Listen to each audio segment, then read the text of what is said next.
আসসালামু আলাইকুম সবাইকে, আশা করি সবাই ভালো আছেন।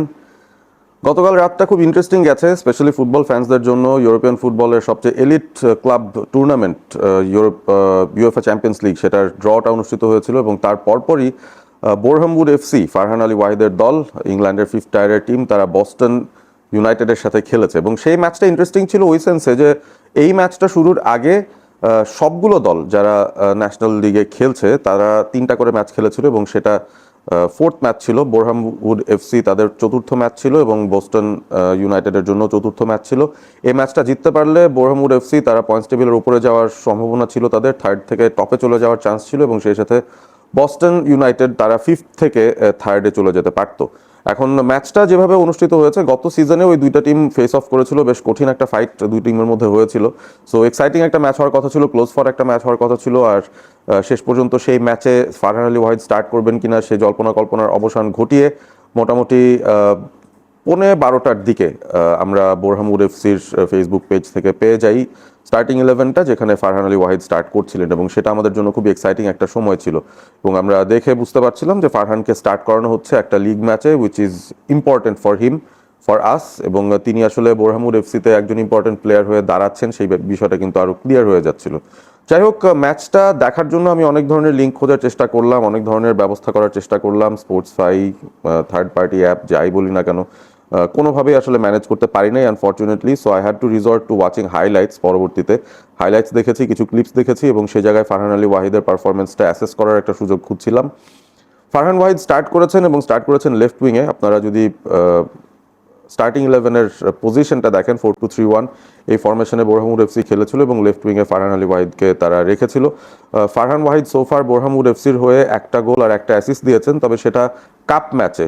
ন্যাশনাল লিগে এখনো পর্যন্ত তার গোল বা অ্যাসিস্ট এখনো নেই। সো সেই ব্যাপারটাই আমি খুঁজছিলাম বা হোপ করছিলাম যে এই ম্যাচটাতে তিনি একটা ইম্প্যাক্ট রাখতে পারবেন। ইম্প্যাক্ট রাখার মতো দারুণ কিছু পারফরমেন্সও করেছিলেন, গোলমুখে শটও নিয়েছিলেন এবং লেফট ফ্ল্যাঙ্ক থেকে ফারহান আলী ওয়াহিদের যে বেস্ট পার্টটা, যেটা আসলে বাংলাদেশের হয়েও তিনি কাজে লাগালে আসলে প্রতিপক্ষ রীতিমতো তছনছ হয়ে যাবেন বলে আমার ধারণা। তার একটা খুব ভালো পেস আছে, অ্যাক্সেলারেশন আছে, অফ দ্য বল না কিন্তু উইথ দ্য বল। আপনি সাধারণত অনেক জোরে দৌড়াতে পারে এরকম ফুটবলারদের দেখবেন, তবে ফারহান আলী ওয়াহিদের বেস্ট পার্টটা হচ্ছে যে তিনি চমৎকার ড্রিবলিং করতে পারেন। ফারহান আলী ওয়াহিদ ভালো বল ক্যারি করতে পারেন এবং সেই সাথে তার ওভারঅল যেই অ্যাবিলিটিটা রয়েছে two push the defenders back, মানে প্রতিপক্ষের ফুল ব্যাকদেরকে কিন্তু সামনে আগাতে দিচ্ছেন না, তিনি একদম তাদেরকে তটস্থ রাখছেন ওই ওই লেফট সাইডটায়, ওয়াইড পজিশনটায় তিনি দাঁড়িয়ে থাকেন এবং সেখান থেকে বলটা রিসিভ করার পর থেকেই তিনি অ্যাক্টিভ হয়ে যান। সো এই বিষয়গুলো খুবই ভালো লেগেছে। আর ওভারঅল তার একটা ওয়ার্ক রেট রিলেটেড ব্যাপার তো আছেই। Farhan Wahid without the ball obviously সবসময় ভালো ওয়ার্ক রেট দেখান। তিনি তার লেফট ব্যাককেও হেল্প আউট করার চেষ্টা করেছেন, মাঝে মধ্যে ড্রিফটিং করে মিডফিল্ডে ওভারলোড ক্রিয়েট করার চেষ্টা করেছেন। সো তার যে স্বাভাবিক খেলাটা সেটাই তিনি খেলেছেন। বাট আলটিমেটলি যেটা হয়েছে কি, একেবারেই কোনো ধরনের পজিশন না রাখতে পেরেও, বলের পজিশন পুরোপুরি বোরহামউড এফসির ডমিনেশনে ছিল, কিন্তু সেই জায়গা থেকে হঠাৎ করেই বস্টন ইউনাইটেড তারা একটা গোল দিয়ে ফেলে এবং ম্যাচের 23তম মিনিটের দিকে একটা গোল চলে আসে তাদের এন্ডে। সেটার পর বেশ জোর চেষ্টা চালিয়েও বোরহামউড এফসি তারা ফার্স্ট হাফে কোনো গোল দিতে পারে না এবং সেটা তখন একটা শঙ্কার কারণ হয়ে দাঁড়াচ্ছিল। ফারহান ওয়াহিদ সহজ চান্স মিস করেছেন, সেটাও আসলে বলতে হয়। দেয়ার ওয়াজ অ্যান অপরচুনিটি, তিনি ডিফিকাল্ট গোল দিতে পারেন, সহজ চান্স আসলে তিনি সুযোগ নেবেন। আসলে ওয়ার্ল্ডের বেস্ট ফরওয়ার্ডরাও তো অনেক সময় মিস করে ফেলেন। সো তার এন্ড থেকে এরকম কিছু একটা ঘটেছে, বাট ওভারঅল আমার মনে হয় তার পারফরমেন্সটা খুবই ভালো ছিল। প্রবলেম হয়ে গেছিল যেটা, যে তার যে হাইট প্রোফাইল, এবং আপনি জানেন যে ফিফথ টায়ারে যখন খেলাটা হয় ফিজিক্যালিটির উপর একটু বেশি নজর দেওয়া হয় এবং যারা একটু ফিজিক্যাল আছেন তারা একটু এফেক্টিভ হন ওই সেন্সে ম্যাচটা কন্ট্রোল করার ক্ষেত্রে। এবং বস্টন ইউনাইটেডকে আটকানোর জন্য আর একটু ফিজিক্যাল প্রেজেন্স আশা করছিলেন তাদের হেড কোচ বোরহামউড এফসির, এবং সে কারণে যেটা হয়েছে যে ফারহান আলী ওয়াহিদের যে ফ্লেয়ার সেটাকে তিনি খানিকটা স্যাক্রিফাইস করেছেন মিডফিল্ডে কন্ট্রোল আনার জন্য। এবং সে কারণে 45 মিনিট শেষে বা ফার্স্ট হাফ শেষে, সেকেন্ড হাফ যখন শুরু হয় আমরা তখন এক্সাইটেড হয়েছিলাম যে ইয়েস সেকেন্ড হাফেও নিশ্চয়ই তিনি কন্টিনিউ করবেন, বাট ফারহান ওয়াহিদ কিন্তু সেকেন্ড হাফে আর কন্টিনিউ করেননি, তাকে সাব অফ করে দেওয়া হয়েছিল। এখন এই জায়গাটাতে আমরা খোঁজ নেওয়ার আসলে চেষ্টা করছি যে কোনো ছোটোখাটো ইনজুরি বা নিগলস ছিল কিনা, কারণ সেটা যদি না হয়ে থাকে এক গোলে পিছিয়ে থাকার পরও আপনি আপনার টিমের একজন ইম্পর্টেন্ট ফরওয়ার্ডকে সাব করে দিচ্ছেন, সেটা কিন্তু একটু অন্যরকম দেখাচ্ছিল। সো এমনও হতে পারে যে ফারহান ওয়াহিদ হয়তো কোনো মাইনর নক পিক করেছেন বা এরকম কিছু একটা, এটা আমাদের কনফার্মেশন পেতে হবে। পোস্ট ম্যাচ প্রেস কনফারেন্সটা যদি আপলোড হয় বোরহামউড এফসির এন্ড থেকে, সেই জায়গাটা দেখলে আমরা বুঝতে পারবো। বাট লেটস হোপ যে এরকম খারাপ কিছু হয়নি। ফার্স্ট হাফের পরেই ফারহান ওয়াহিদ আর আসেননি মাঠে, সুতরাং তার গতকালের ম্যাচটা ফার্স্ট হাফেই সীমাবদ্ধ থেকেছে। আর সেকেন্ড হাফটাতে গিয়ে যেটা দেখা গেছে, বোরহামউড এফসি তার একেবারে ম্যাচের শেষ দিকে গিয়ে 85 এবং 88 মিনিটে দুটো গোল পেয়ে যায় এবং 2-1 গোলে তারা কিন্তু ম্যাচটা জিতে যায়। গোল দুটো দিয়েছেন ম্যাট রাশ, দলের মূল স্ট্রাইকার বলা যায় তাকে, খুব ভালো খেলেছেন তিনি এবং লাস্ট কয়েকটা ম্যাচ ধরেই দেখছি যে তিনি খুব ভালো ফর্মে আছেন এবং তাকে সাপ্লাই দেওয়া বা তার সাথে কম্বাইন করা, সেই কাজটা কিন্তু ফারহান আলী ওয়াহিদ আগের ম্যাচগুলোতেও করেছেন, এই ম্যাচেও করেছেন। ইন এনি কেস ফার্স্ট হাফের পারফরমেন্স ভালোই ছিল তার, তবে সেকেন্ড হাফে তিনি খেলার সুযোগ পাননি।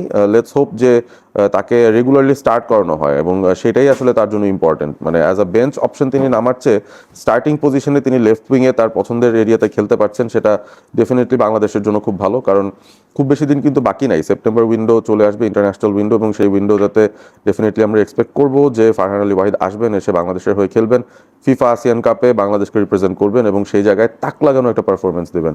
মানে আমরা অনেক কথাবার্তা বলছি যে ইন্দোনেশিয়া দারুণ টিম, মালয়েশিয়া, সিঙ্গাপুর সবাই ভালো টিম, বাট জিনিসটা হচ্ছে যে বাংলাদেশও যে আসলে কতটা চেঞ্জ হচ্ছে from the AFC Asian cup qualifiers team, সেটাও কিন্তু ওয়ার্ল্ডের অনেকে জানেন না বা বুঝতে পারছেন না। সো 2-3 জন ডেবিউট্যান্ট হয়তো আসতে পারেন আসিয়ান কাপে, যারা একটা ইম্প্যাক্ট ক্রিয়েট করবেন এবং ডেফিনেটলি ফারহান ওয়াহিদ তাদের মধ্যে একজন। সো ওভারঅল তার পারফরমেন্সে একটু মনে হয়েছে যে he still trying, he still coping. তার যে স্ট্রেংথসের জায়গা সেটা তিনি দেখাতে পেরেছেন, তার ড্রিবলিং ক্ষমতা, তার পেস অন দ্য বল, তার মুভমেন্ট, কাটিং করে ভেতরে ঢোকার ক্ষমতা, শট নেওয়ার ক্ষমতা, সব কিছুই তিনি দারুণ দেখিয়েছেন। ডিফেন্সিভ ওয়ার্ক রেট দেখিয়েছেন। তবে ফিজিক্যালিটির জায়গা থেকে আরও একবার বলতেই হচ্ছে, he has to improve a bit. 19 বছর বয়স মাত্র, আই এম শিওর যে তার ফিজিক্যাল স্ট্রেংথের জায়গাটা তিনি নিজেকে বিল্ড আপ করবেন এবং মাসেল আস্তে আস্তে করে কিছুটা হলেও বিল্ড করতে হবে তাকে। In any case it was a very good outing. We are very happy যে ফারহান ওয়াহিদ স্টার্ট পেয়েছেন এবং তিনি 45 মিনিটস ক্লিন নাইসলি তার পারফরমেন্সটা করে গিয়েছেন। সেকেন্ড হাফে থাকলে আমি মোটামুটি নিশ্চিত তিনি যে ধরনের অ্যাটাকিং প্রাওয়েস দেখান, he might have been able to score or assist, মানে কোনো একটা কন্ট্রিবিউশন তিনি আরও বেশি রাখতে পারতেন। যাই হোক, পরবর্তী ম্যাচের অপেক্ষায় আমরা থাকলাম। আর দুটো ম্যাচ পরেই ফারহান ওয়াহিদকে হয়তো আমরা বাংলাদেশেই পেয়ে যাব, বা ইন্দোনেশিয়াতে যখন বাংলাদেশ যাবে সেই জায়গাটায় তাকে আমরা পেয়ে যাব সাথে। সো এক্সাইটেড ফারহান ওয়াহিদকে নিয়ে। আপনারা কমেন্ট করে জানিয়ে দিন যারা যারা আসলে ম্যাচটা দেখতে পেরেছেন।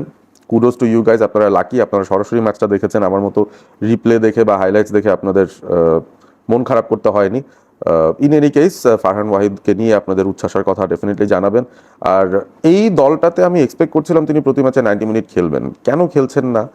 স্টার্ট পাচ্ছেন, যেটা একটা ভালো দিক। আপনার কি মনে হয় যে তিনি যথেষ্ট পরিমাণ গেম টাইম পাবেন এই মৌসুমে এই বোরহামউড এফসিতে? সেটাও জানিয়ে দিতে পারেন কমেন্ট করে। ভালো থাকবেন সবাই, সাবস্ক্রাইব করবেন অল স্পোর্ট এবিপি।